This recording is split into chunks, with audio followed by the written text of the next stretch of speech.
title is Built to Last, and it gives me great pleasure, first of all, to introduce our virtual moderator, Dr. Doyin Atewologun. Of course, we have Princess Okeowo as well to my right, and Maher Jarmakani of Jagal as well.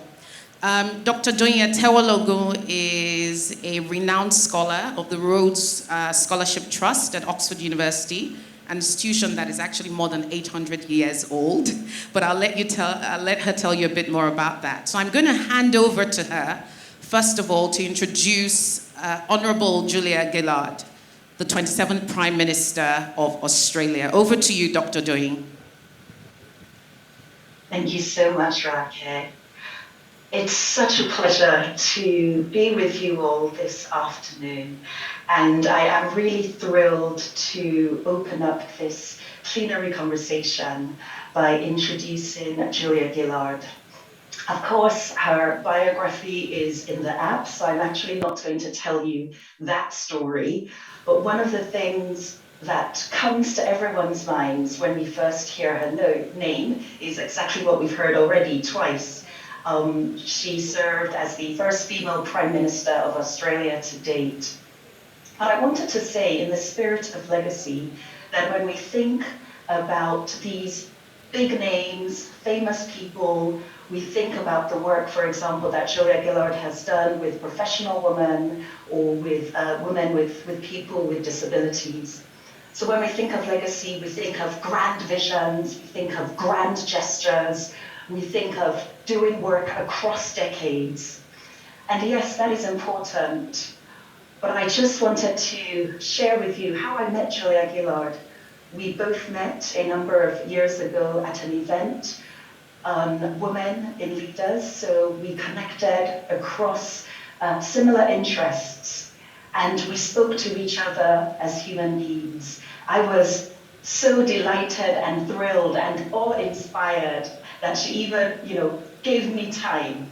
And she looked at me as a human being, and we had a very human conversation. The reason I say this is when we're thinking about legacy, and we're going to hear from Julia very shortly, that it's important for us all to remember that building legacy is part of a accumulation of multiple, small, specific actions, of humility, of courage, of wisdom, of care, of innovation, of collaborative decision-making, and of connecting as women to other women, but also thinking about humanity. So when we think about Julia, let's, yes, celebrate the big things, but let's also celebrate the fact that building a legacy is about small, everyday actions. So I look forward to listening to Julia, as well as with you, as we listen to her responses to what she would say has been her most enduring legacy as the first and only, at least to date, female Prime Minister of Australia, and why. Back to you.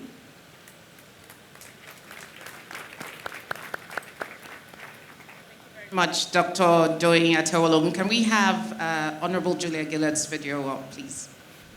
I'm very proud of a number of things I achieved as Prime Minister and would point to them as legacy, particularly a new scheme to support Australians with disabilities, changing education and making it better for the most disadvantaged Australians at every level.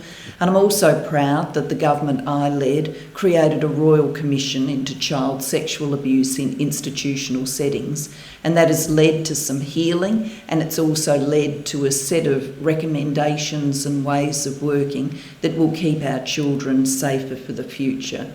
I'm also conscious that there is a role modelling effect, being the first woman to be Prime Minister, and I'm hoping that that does encourage many more women into politics and many more girls into thinking about politics as a career. Thank you very much. So we heard from Honourable Julia Gillard about some aspects of her legacy. I think we're going to go on to Professor Konyin Ajayi to tell us a bit about the story of Olaniwun and Ajayi. That's an institution that has been around for 59 years. But before we get to that, a bit of trivia. So all the businesses represented on this panel and organizations have been around for a total of 146 years. We have Faye Limited, Princess Okeowo, which has been around for 44 years, I believe. Jagal Group has been around for 43 years, and of course Olaniwun and Ajayi has been around for 59 years, Olaniwun Ajayi. So Professor Konyin, if you can hear us, can you tell us a bit about this legacy? I know it was a business that was handed over from your father, and I believe your grandfather before him. Perhaps you could tell us about how you sustained that legacy till now. Good afternoon, everybody. Let me begin by apologizing that I was brought on in late. I dare not be late where Chief Lady Sholanke sits. I was actually here well before time, but technology failed us. Having said so, thank you very much for giving this opportunity.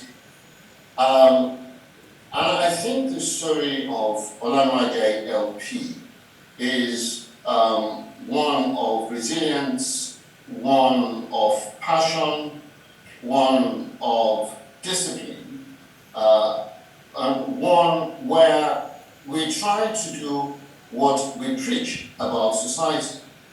And I put this deliberately because I think, speaking in terms of what we do to ensure that institutions last, is to look at what we say about our leaders.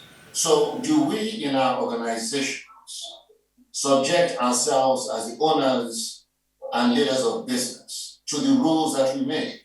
Or is it a case of an annual farm where there's only one king, which is the client? Or is it a case of a pasture where the king are the people that run the organization, the staff, as Dr. Konyin said, from the cleaner to the head of the organization, and with the clients or the customers as the coin, the one to be besotted and loved.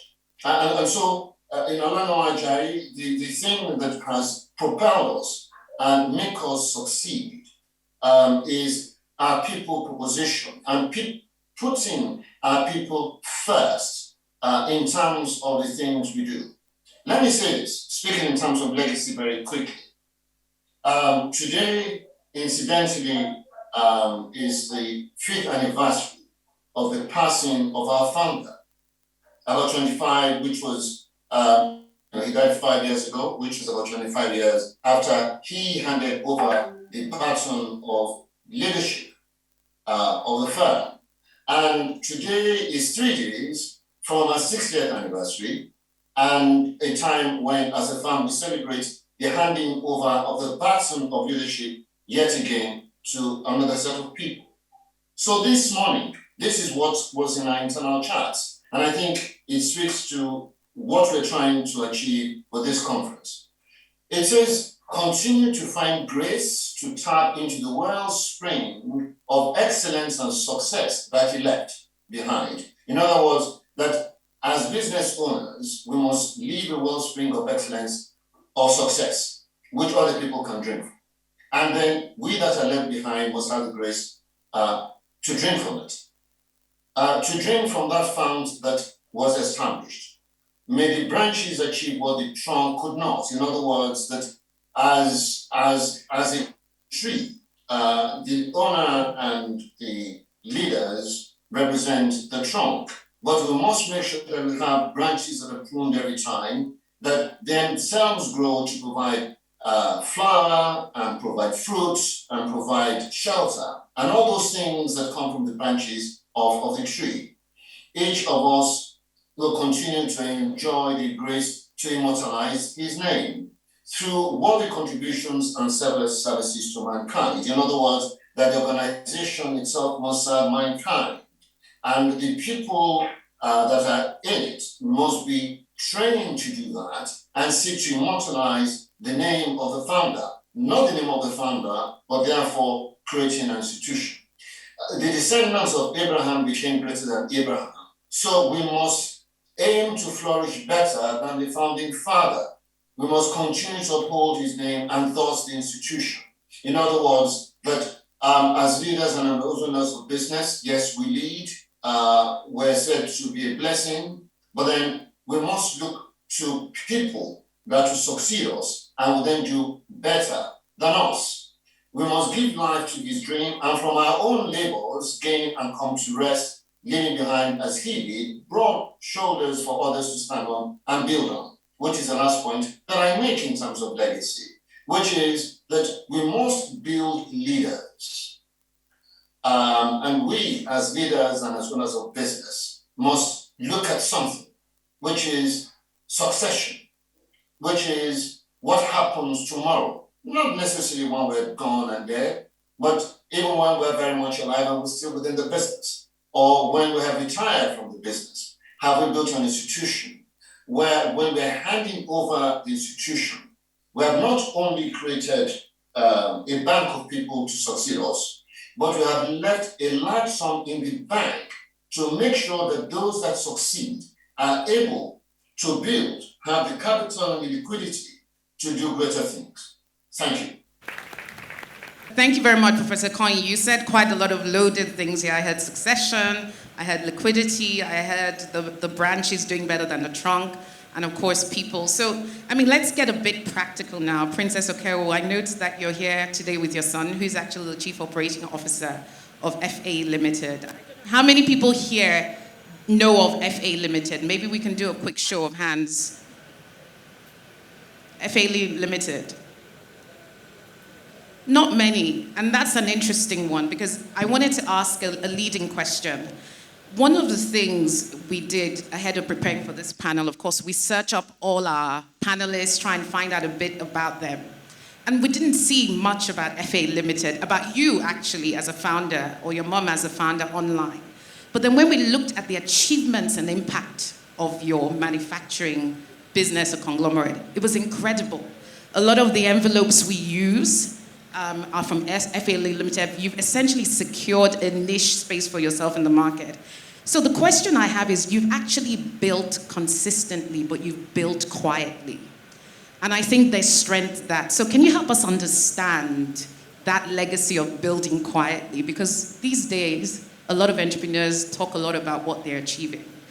So we'd love to hear your story, ma'am. Thank you very much. My name again is Princess Funlayo Okeowo.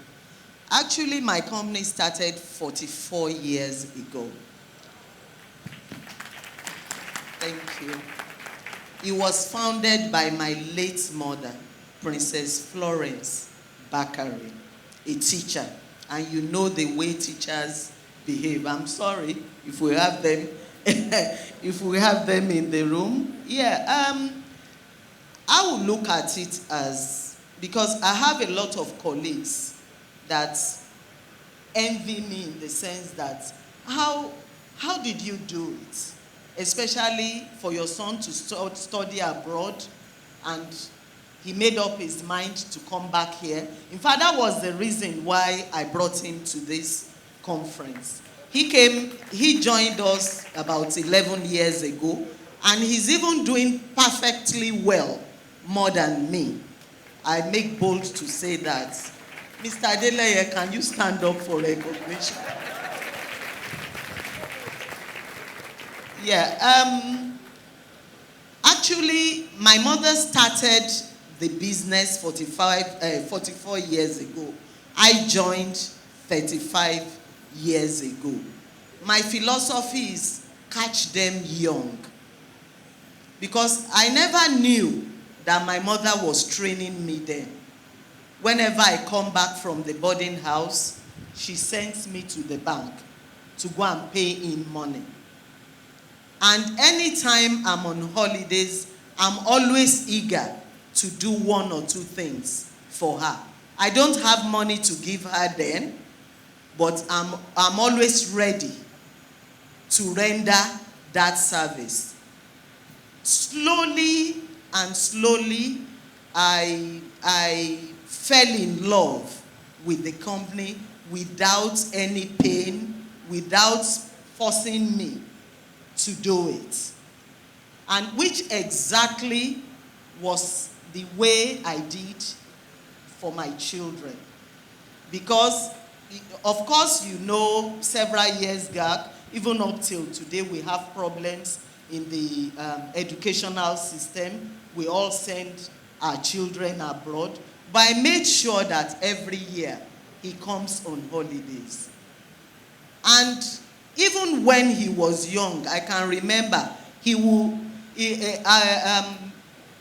sleep under the machines, because I have a lot of machines that produces envelopes. He has to sleep under the machine. Meanwhile, I have to take care of my matrimonial home. I have to cook. Leke, go and put rice on the fire. Leke, oh, it's 10 minutes, go and put salt. So, meanwhile, he's still good that he's good in the kitchen and he's also good in the factory. Thank you. So by the time he graduated from University of Brighton in England, no, it was not a forceful thing.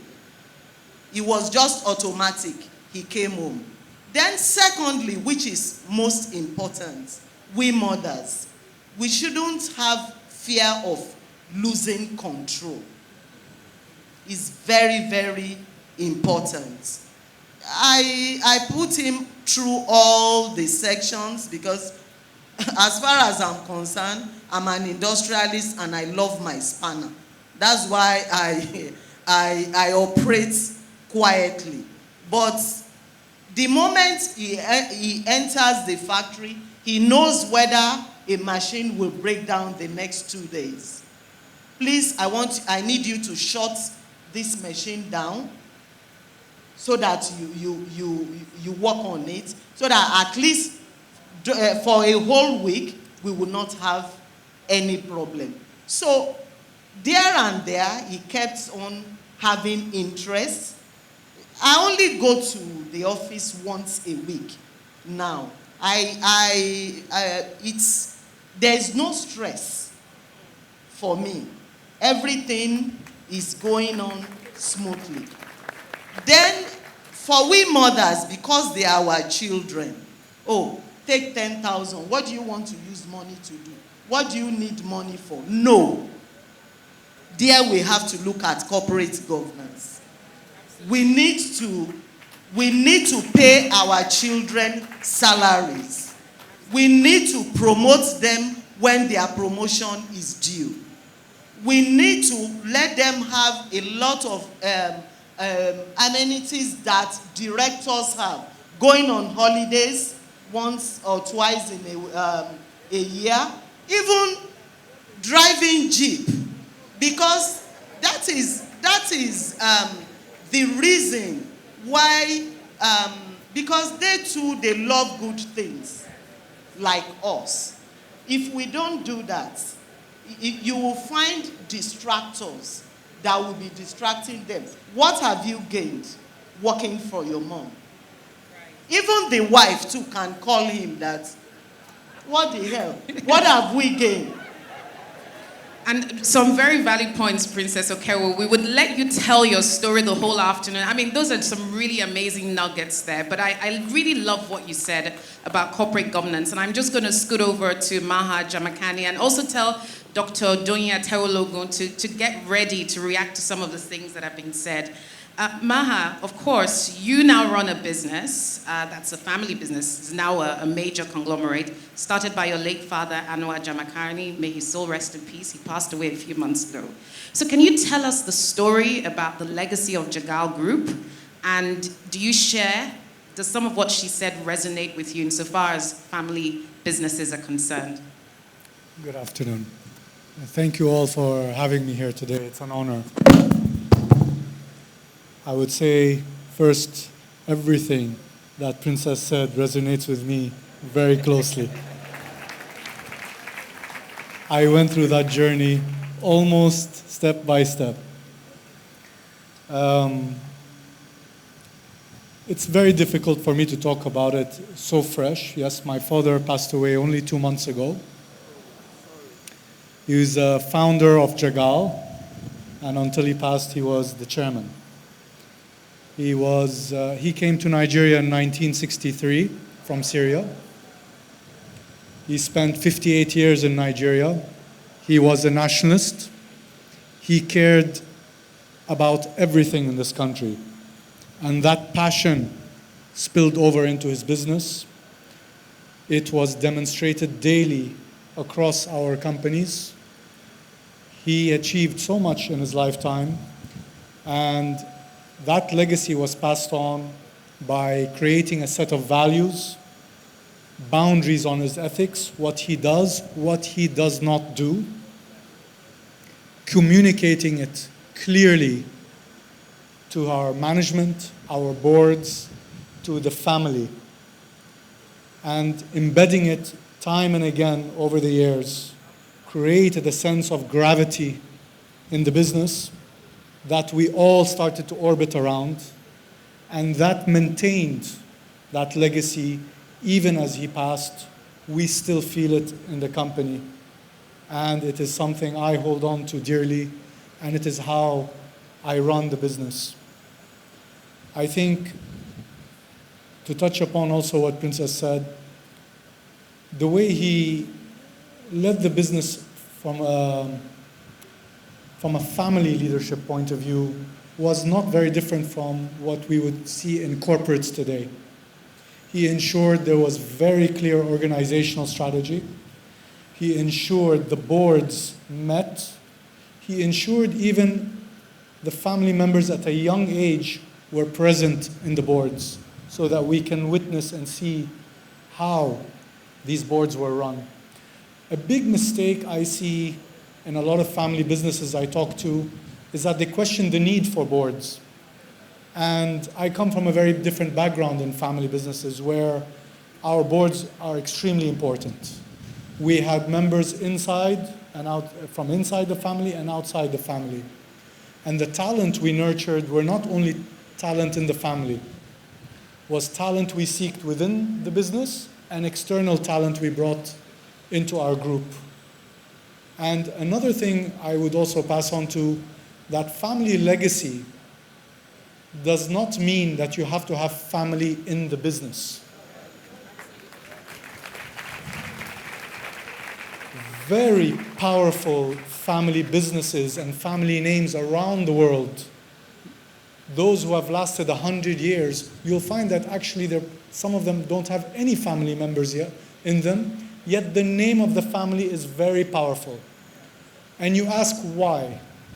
And the reason is because from the very founders and on through the generations, the family's vision, passion, and their ethics continued to be promoted generation after generation, and even the outsiders who came into the business. They ensured that the talent was secured in, nurtured in the business, and the passion was shared even with external leaders. And those external leaders continue to pass on generation and generation the legacy of the family. And this is how I think Jagal has been built. Fantastic. I really, really love those points. And Dr. Doyin, I wondered whether you could respond, as well as Professor Konyin Ajayi, to some of what has been said here.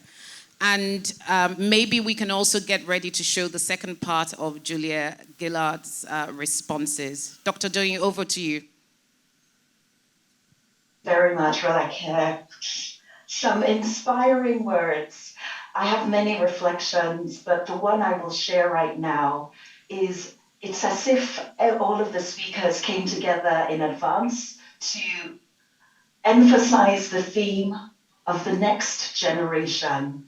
So Professor Ajayi first talked about developing others' capability to do great things, creating a platform that others will stand on so that they can build on the shoulders that you have.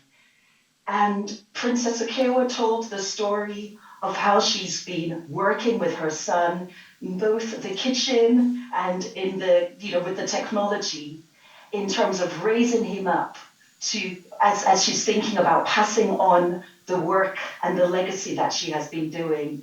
And Mr. Jarmakani talked about his father's values and ethics and being a witness to how boards are run.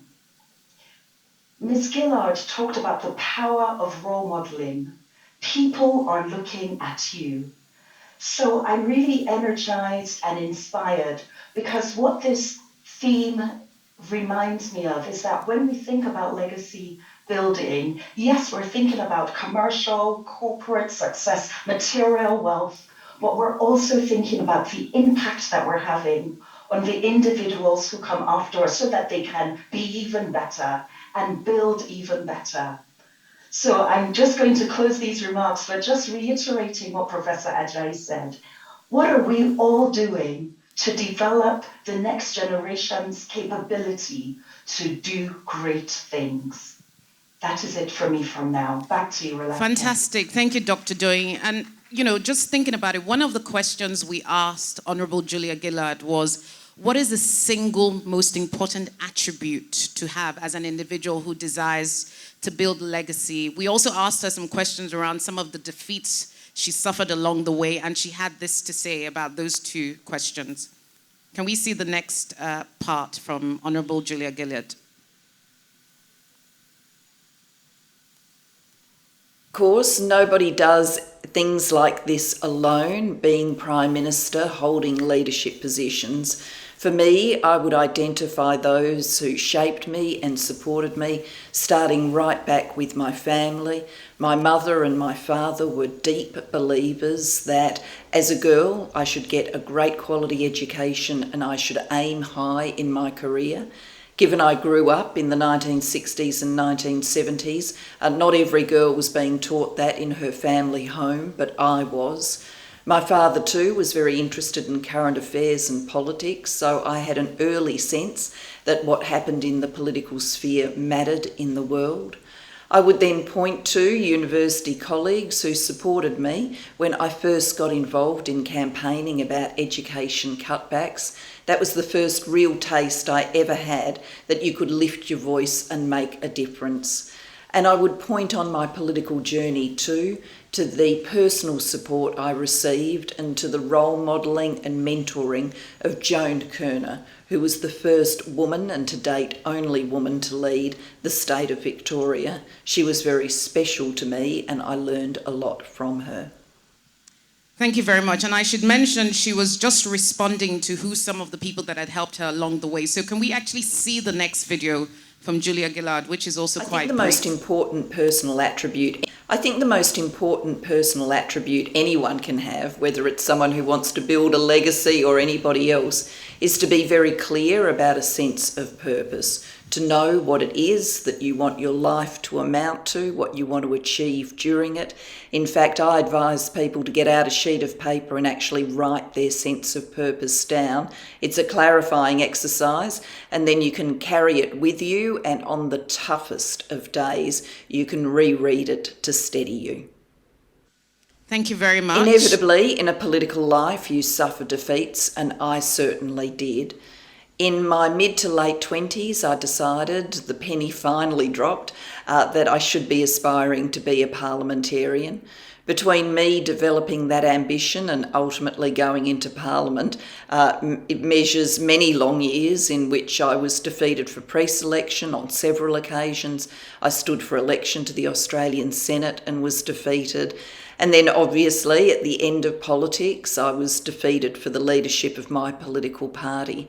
I think you learn from the defeats, and what really matters is not that you fall down, it's how you get back up and what you do next. And so I think all of these things have taught me clarity of purpose, and they've taught me about resilience. That doesn't mean that they don't hurt at the time, they do, but getting back up is the important thing.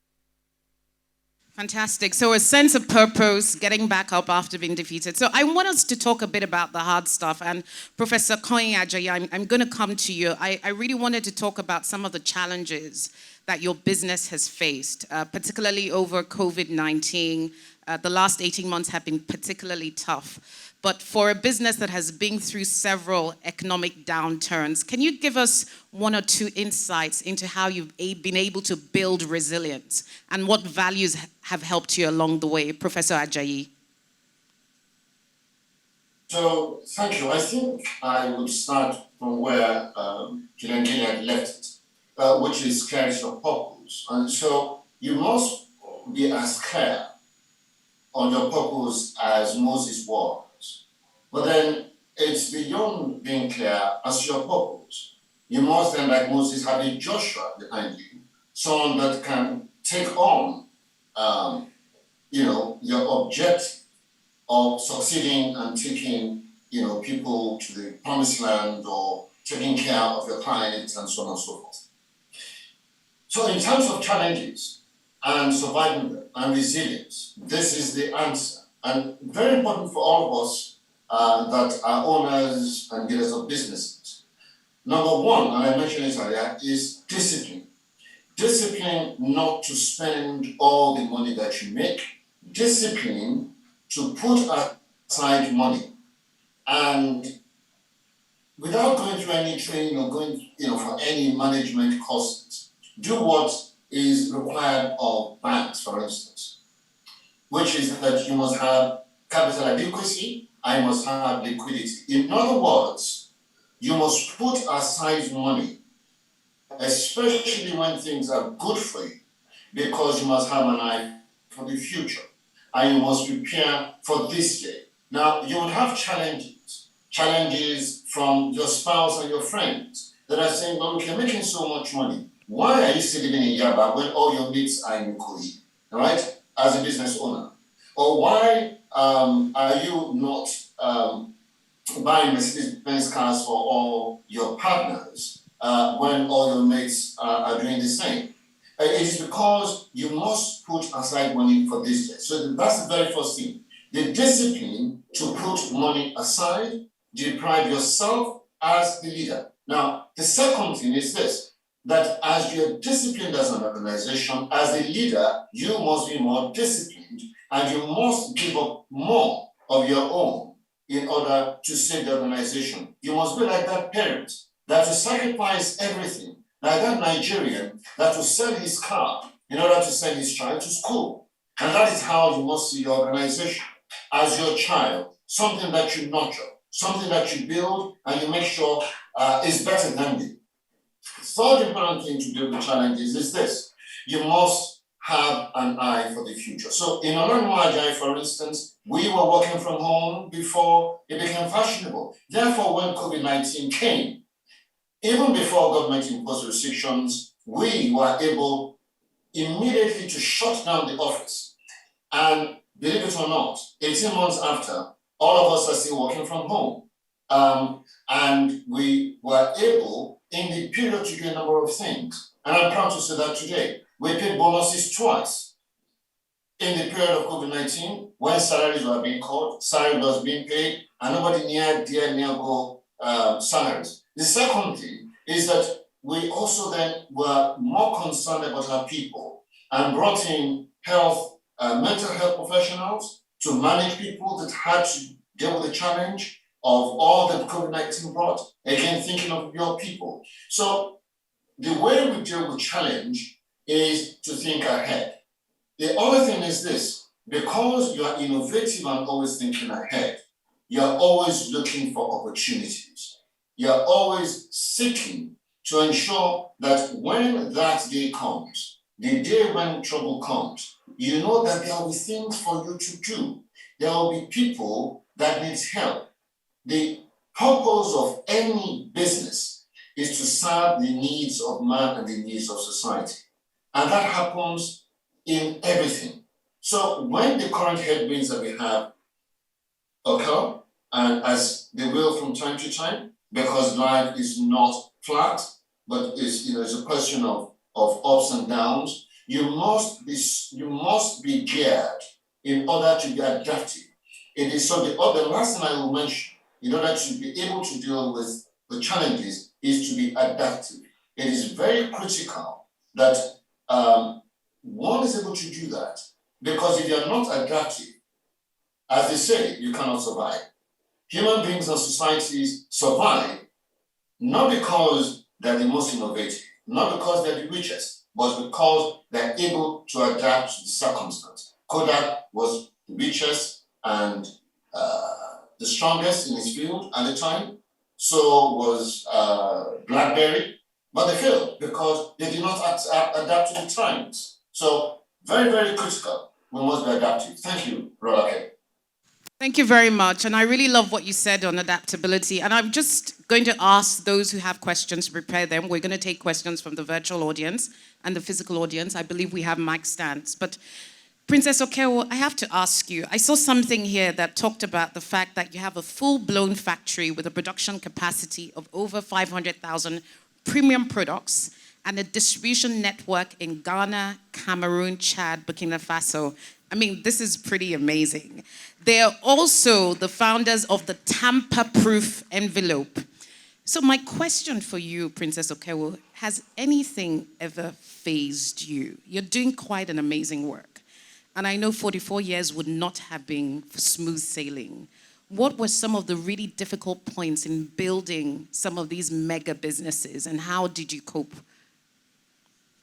Well, first and foremost, I would like to talk about the tamper-proof that you mentioned. Whatever you are doing, you must have very good knowledge of your business, one.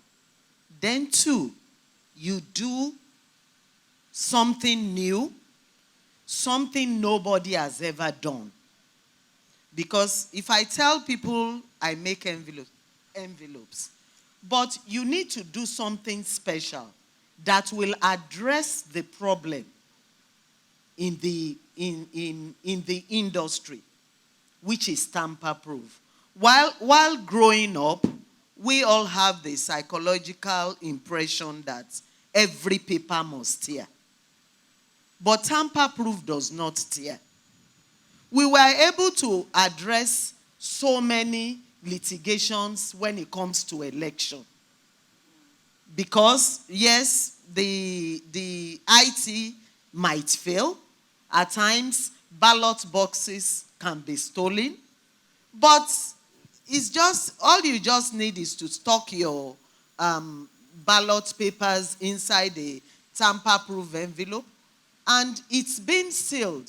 And even if anybody tampers with it, that means all the ballot papers inside that envelope is null and void, because there is a proof that somebody has tampered with it. Because that is one of the things that is our legacy, in the sense that a lot of envelope manufacturers have come in and gone.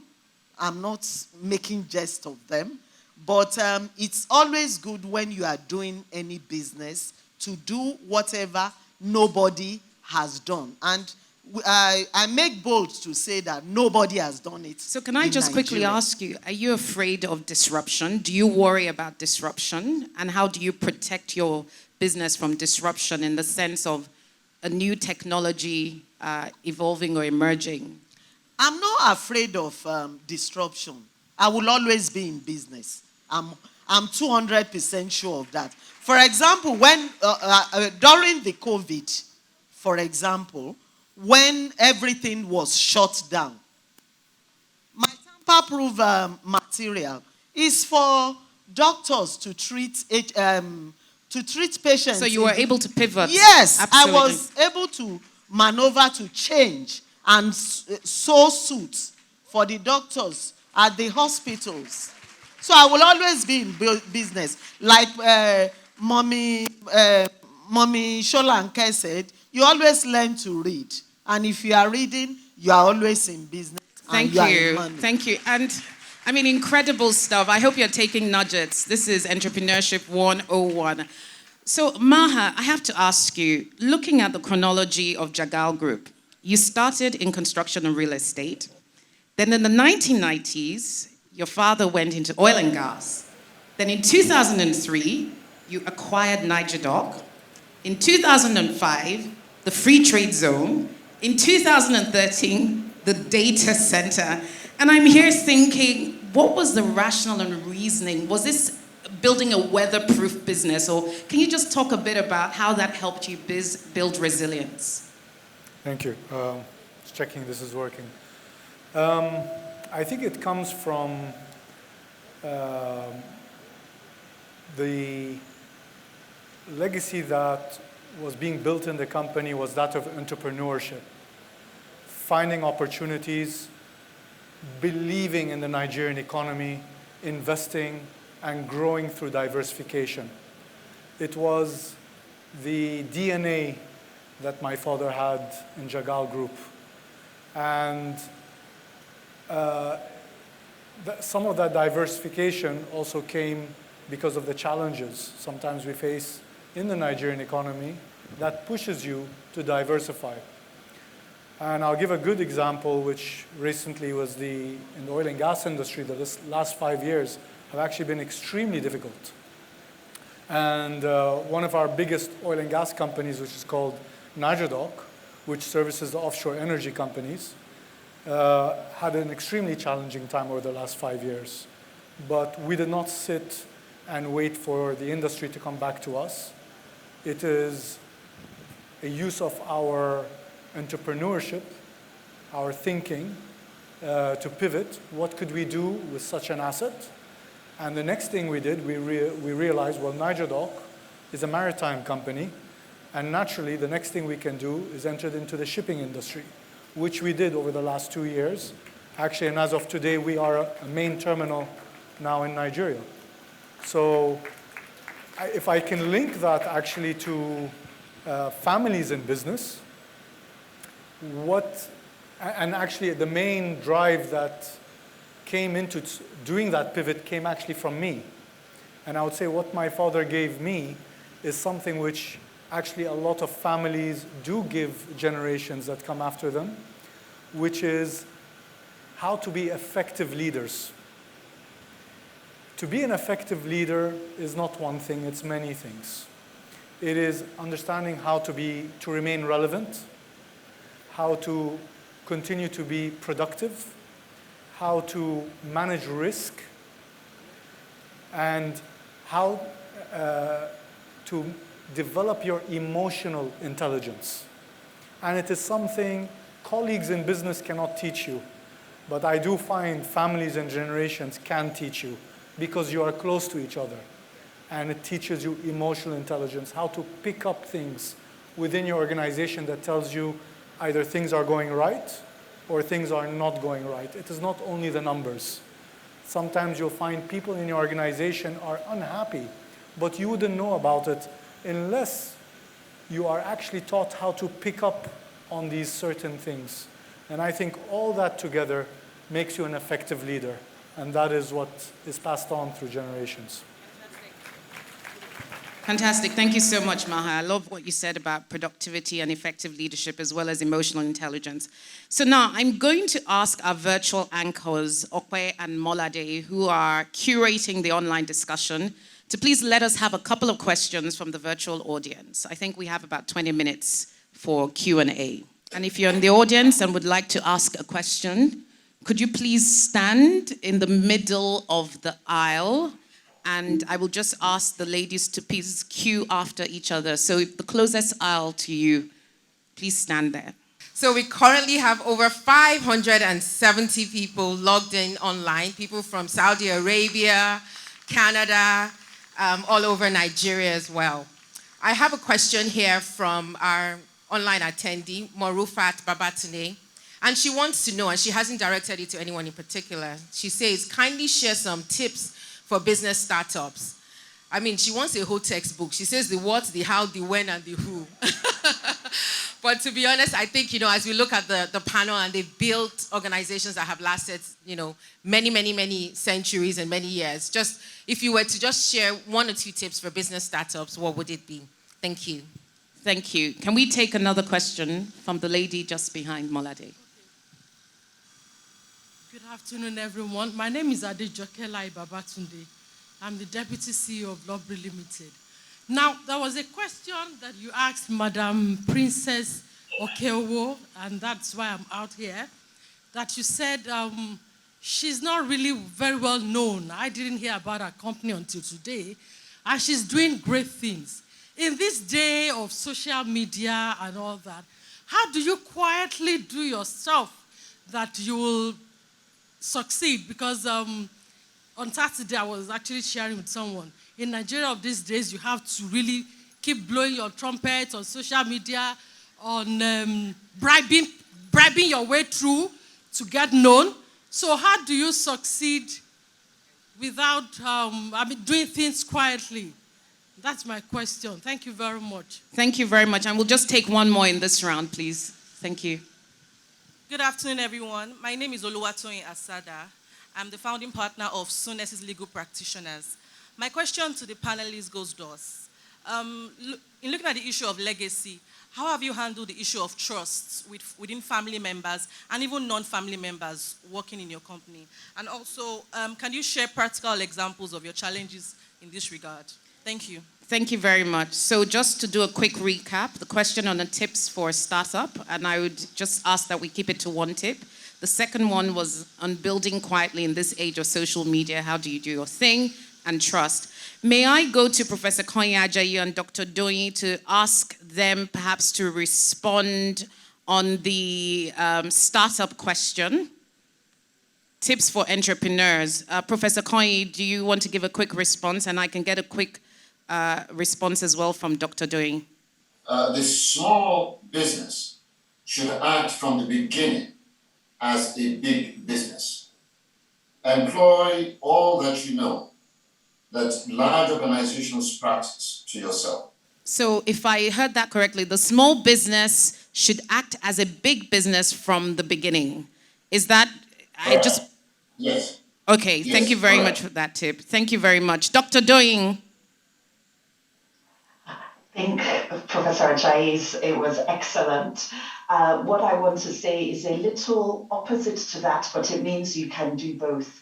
While you're acting as a big business, continue to be agile and adaptive. We've heard that from some of the speakers already, particularly in this day and age. Agility, adaptability is key. Thank you very much. Now I'm going to come to the panel. I think I'll start with you, Princess Okeowo. The question on building quietly.